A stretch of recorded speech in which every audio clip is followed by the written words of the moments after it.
Thank you for joining us on the latest installment of On Call with Dr. Golbin. I'm here today with an amazing guest, Dr. Chris Atalla, who is the Director of Men's Health at Good Samaritan University Hospital. Chris, thank you so much for joining us. My pleasure. Thanks for having me. I'm looking forward to it. You know, as you can see here, I'm a little scruff stubbly, a little Yeah, scruff. yeah. It's Movember. It's very, very important to me to always recognize, Men's Health. Absolutely. November. Tell me what Movember means to you. Why is it important that we focus on men's health, and what does that really mean?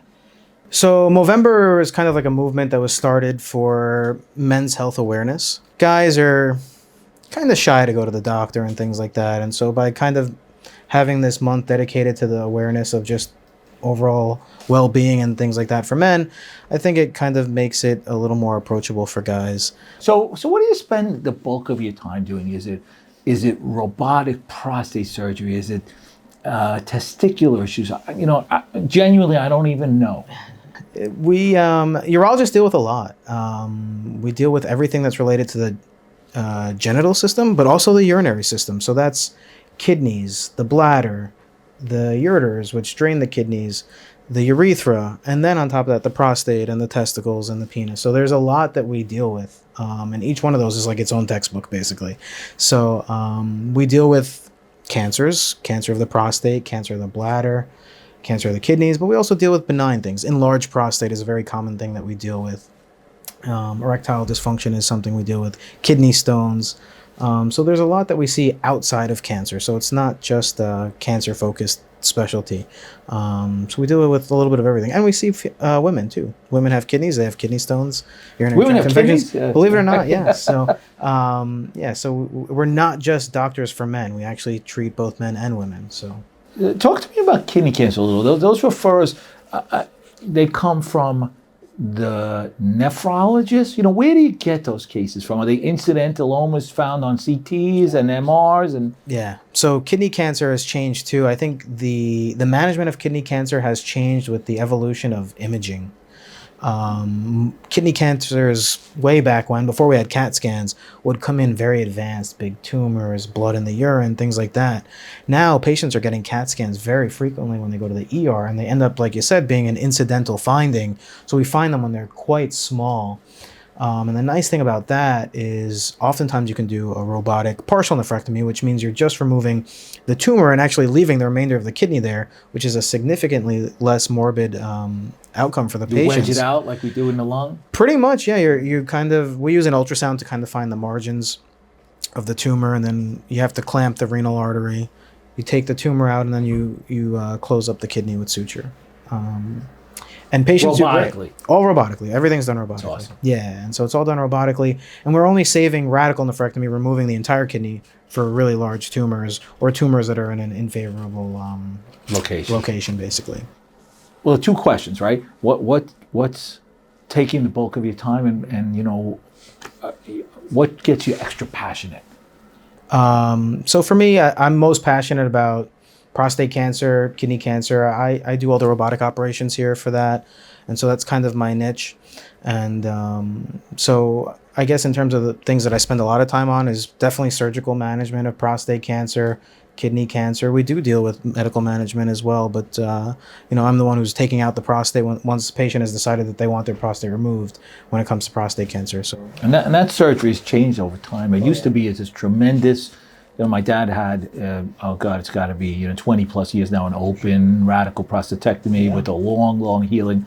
It's a different surgery now. Oh, right? Absolutely. So robotic surgery came about a little over 20 years ago at this point, and it really kind of revolutionized this operation and many other operations since then as well. It's minimally invasive laparoscopic surgery, so patients have tiny little incisions. They end up staying in the hospital usually only a day. There's very little blood loss. Pain is well controlled afterwards. And patients do great, honestly. Most of the guys are going home the next day, maybe the day after that. Side effects, I'm sure, are minimal too now, because that's always been one of the issues, right? Yeah, I think patients are getting better control of their urinary continence earlier, usually within a month. Erectile dysfunction is significantly reduced because of robotic surgery. I think we're just doing a better operation overall, honestly. So Oh, that's Yeah, great. That's great to hear. absolutely. We had as another guest here, Dr. Gary Gaselta, Yeah. right? And he and I have been working together on what's the appropriate use for the robot in our health system. We've certainly seen this change. It was, I will say, 10 years ago when we really started looking at this. It was urologic indications and maybe gynonc. And that's certainly evolved to where I'm sure you're battling for time on the robot now. I know the robot is critical to your practice. What does the future of robotic surgery and robotic technology look like? For sure. Here and for the nation. Yeah. So, right now there's one company that makes a robot. It's intuitive. The robot's called the Da Vinci. And so there's been evolutions over the years, small evolutions over time. But when you look back, it's actually a lot of change. And so, the very first robot ever had 3 arms. Then the next one had 4. And then, now we have the latest one, which is called the XI. So all the ports are smaller. The instruments are smaller. There's new types of instruments that you can use. And now what they're moving on towards is something called SP. So SP is single port. And right now when you use the robot, it has 4 arms. And so that's 4 incisions. Now they're trying to do it all through 1 incision, which is pretty cool. So it's small evolutions, but it'll make a big difference for patients and their outcomes, I think. So that's really interesting. I know that, as far as I know, other companies are getting into the business as well.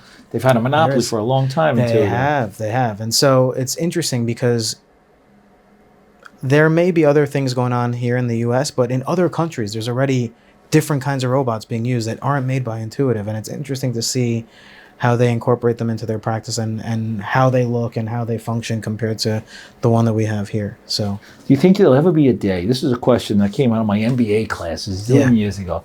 There'll ever be a day where the robot is in one state and the patient is in another state? They're already working on stuff like that. Honestly, I think it will probably happen. It's not quite there yet, but I think having 5G, the 5G networks, has really kind of helped progress that. But you have to have somebody you trust in the room, obviously. Yeah, you can't just leave the patient there by themselves. Right. There's going to be an assistant at the bedside. There's going to be, there's going to have to be a lot of safety measures in place to do something like that. But I think it will happen eventually, yeah. I know you have a really interesting story how you got here. How did you get to be where you are today? So I'm from Long Island, originally born and raised. Did all my schooling here. Went to NYIT for undergrad and medical school. You did the combined program? Yes, it's a 7-year program. How'd you know you wanted to be a doctor at that time? I think it's something I've known for a while. I was always kind of like a science-oriented kind of person. And actually a high school science teacher of mine kind of recommended me to do this pre-med kind of experience at Georgetown University, like during the summer one year. And I did that for a week and I was kind of hooked at that point. And so... it didn't make you want to go to D.C., huh? No, Long Island's the best place to be. So... Long live Long Island. That's it. And so did all my schooling here. And then I went away to Detroit for residency and then did robotic surgery in Minneapolis for a year and then came back here.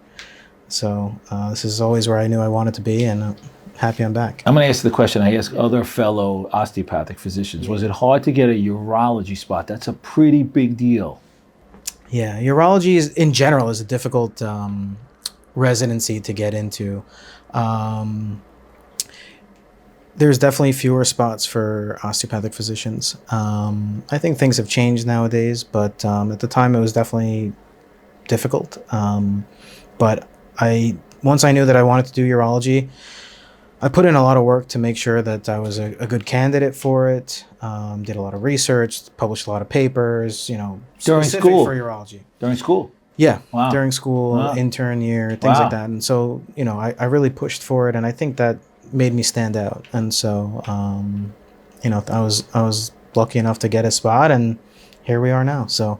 Yeah, and then you ended up back at Good Sam. How'd you get back to Good Sam? As I understand it, you spent a little time here, even in high school. Yeah, as a young lad, I volunteered in the ER, actually. I was like pushing patients around, changing beds, things like that. But and it didn't scare you away?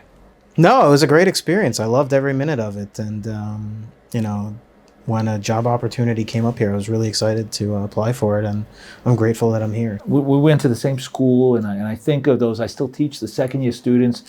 If you had to impart a young medical student, they're idealistic, they're excited, what would be a piece of advice you would share with them to help guide them for the future? And it doesn't have to be urology related. Yeah, for sure. Even though urology is a great field, great I'm a little jealous. It is a good field. Medical school is tough, honestly. And you got to put in the time. You got to study hard, learn as much as you can. Keep an open mind. I think a lot of times people go into medical school thinking, I'm going to be this kind of doctor. And I think there's a statistic out there that like 50% of students kind of change their mind at some point in time and end up doing something other than what they thought they were going to do. So keep an open mind when you're on your rotations, see what's out there, see what interests you, and you may be surprised what you end up doing. So, did you want to be a urologist from day one? No. I thought I was What did you want to be? I thought I was going to be a cardiologist at one point. Yeah, I thought everybody wants to be a cardiologist. I thought I was going to. It's so cool, right? Yeah. I mean, I thought I was going to be an ophthalmologist. Urology kind of fell on my lap. It was, as I was saying, like I wasn't expecting. I didn't know anything about urology, and when I was on my surgery rotation, like, all right, you're going to go 2 weeks of urology. I was like, okay.